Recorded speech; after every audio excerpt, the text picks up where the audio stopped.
भागवत धर्माचे निगुणे, एक उद्धरती श्रवणे, एक तरती पठणे, एक निस्तरती ध्याने, संसार पाशा। पूजनीय स्वामी कृष्णानंद लिखित शुक उवाच। श्री एकनाथी भागवत भावार्थ कथा या ग्रंथातील आज ऐकूया पुष्प दुसरं, वसुदेव नारद भेट भागवत धर्माची ओळख, याचा भाग चौथा। कवी मुनींनी समोर ठेवलेल्या पाण्याच्या पात्राकडे पाहिलं. हे जाणून निमी राजानं त्यांच्या हातात पाण्याचा पेला देत म्हटलं, मुनिवर्य, भक्तीतून भक्त घडतो हे आपण सांगितलं. भक्तीच्या धर्माप्रमाणे भक्ताचाही काही धर्म असतो का? तो कोणती कर्म करतो आणि ज्याला ईश्वरीय ज्ञानाची प्राप्ती झाली त्याच्या आचाराची रीत कशी असते, हे सर्व सविस्तर ऐकण्याची किंबहुना जाणून घ्यायची माझी मनापासून इच्छा आहे. राजाच्या या प्रश्नानं आनंदित झालेला कवीचा कनिष्ठ भ्राता ऋषभाचा द्वितीय कुमार हरी पुढे सरसावला आणि म्हणाला, मी या प्रश्नाचं उत्तर देतो. राजा, तुझं अवधान जाग कर. निमी राजानंही आपलं आसन बदललं. वीरासनातून तो सहजासनात आला. नवनारायणातील दुसरे कुमार हरी नावाचे मुनी सांगू लागले. म्हणाले, राजा, भक्त म्हणून ज्याला म्हणतात त्याचे अनेक प्रकार असतात. कोणी दिगंबर अवस्थेत वावरतात तर कोणी आश्रम बांधून राहतात. कोणी भक्त मौनी असतात तर कोणी आपल्या घरातच भक्ती मार्गाचे उपासक असतात. अर्थात हे ज्याच्या त्याच्या मनोवृत्तीवर अवलंबून आहे. वृत्ती तशी कृती आणि कृतीप्रमाणे त्याच्या भक्तीची आकृती तयार होत असते. त्याप्रमाणे त्याला होणाऱ्या ज्ञानाची प्राप्ती असते. म्हणजे उत्तम भक्त, मध्यम भक्त आणि अधम भक्त अशा मुख्यत्वे 3 धर्माचे भक्त असतात. उत्तम, मध्यम आणि अधम ह्यांची ओळख कोणती?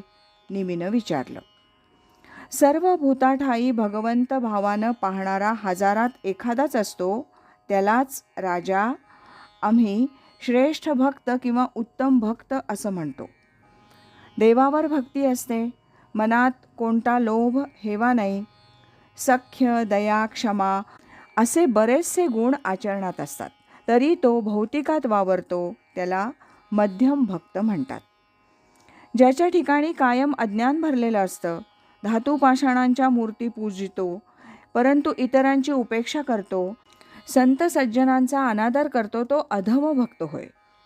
असे हे 3 प्रकार थोडक्यात सांगून हरिमुनी पुढे म्हणाले, राजा, उत्तम भक्ताची लक्षणं तुला साद्यंत सांगतो, लक्ष देऊन ऐक.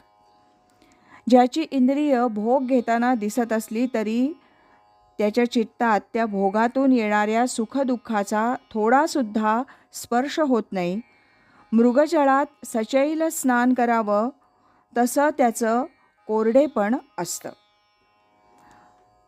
दुसरं, तो भगवंताशी तनमनानं निरंतर बांधलेला असतो. संसारातील लाभहानी या धर्माची त्याला बाधा लागत नाही. तिसरं, एका हरिभक्तीचीच हृदयात साठवण असल्यानं त्याला भोग, क्षुधा, तृषा यांची आठवणच होत नाही. चौथं, त्याच्या मनी ना लोभ ना त्याला कोणती चिंता असते, कारण एका भगवंतालाच त्यानं आपलं जीवन समर्पित केलेलं असतं. पाचवं, जीवनातले प्रत्येक भोग घेत असताना तो भगवंताला भोग देत आहे असं मानतो. सहावं, जन्ममृत्यू, धर्माधर्म, कर्माकर्म तसंच शास्त्रविधी यामध्ये तो गोवला जात नाही. सातवं, जे समोर येईल ते भगवंताचं समजूनच स्वीकारायचं एवढंच तो जाणतो.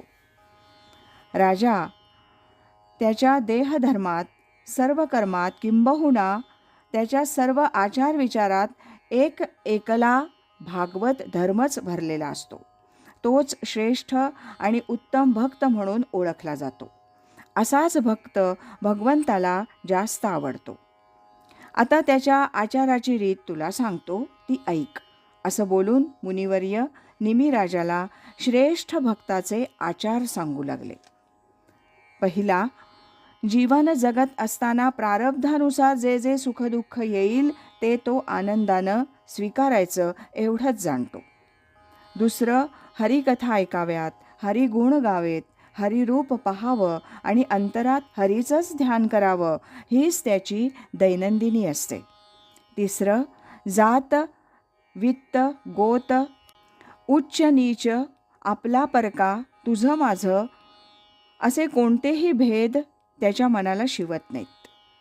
चौथं, हरिपद प्राप्ती हेच एकमेव लक्ष्य ठेवून जीवन जगत असताना त्याला कुणी त्रैलोक्याचं राज्य दिलं तरी तो ते झिडकारतो, कारण एक ईश्वराशिवाय त्याच्या मनात अन्य काहीही नसतं. पाचवं, संसारातील कामक्रोधादी षड्रिपूंचे ताण त्याला बाधक होत नाहीत. सहावं, त्याच्या मुखात नित्य हरिनाम असतं, त्यासाठी तो कोणतेही सायास करीत नाही. इतकी सहजता त्यानं मिळवली असल्यानं त्याला पापपुण्याची भीती नसते. राजा, अशा तऱ्हेनं आपलं सर्वस्व भगवंताला समर्पित करून जो केवळ भगवंताचंच भजन पूजन करतो तोच उत्तम भक्त होय. त्याच्या हृदयात भगवंत विराजमान होतो आणि भक्ताच्या हृदयात भगवंतानं प्रवेश केला की त्याचं तन मन नित्य शुद्ध राहतं. मन, बुद्धी, चित्ताचा कोणताच अहंकार त्याच्या ठिकाणी नसतो. त्यानं भक्तीच्या दोरीनं भगवंताचे चरण बांधून ठेवलेले असतात.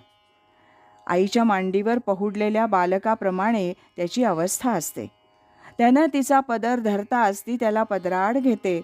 तसं या भक्ताचं आणि भगवंताचं नातं असतं. मग ज्याप्रमाणे वत्साला अमृताचा पान्हा पाजण्याविना मातेला गत्यंतरच नसतं, त्याप्रमाणे अगदी निरुपायानं का होईना भगवंत त्या भक्ताला सहजतेनं जवळ घेतो, त्याला अमृत तत्वबोध होतो. म्हणून हे राजा, अशा भक्तीपुढे चारी मुक्तीही गौण ठरतात. या चौथ्या भागाबरोबरच पुष्प दुसरं, वसुदेव नारद भेट, भागवत धर्माची ओळख, याचं वाचन आता समाप्त होत आहे. उद्यापासून आपण पुष्प तिसरं, मायेचं विवरण, कर्मविवेचन, याचं वाचन क्रमशः ऐकूया.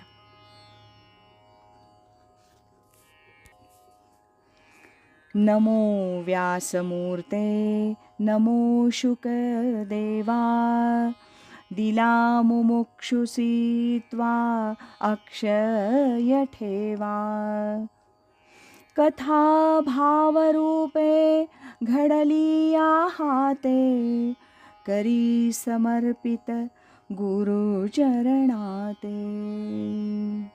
हरि ओम तत्सत.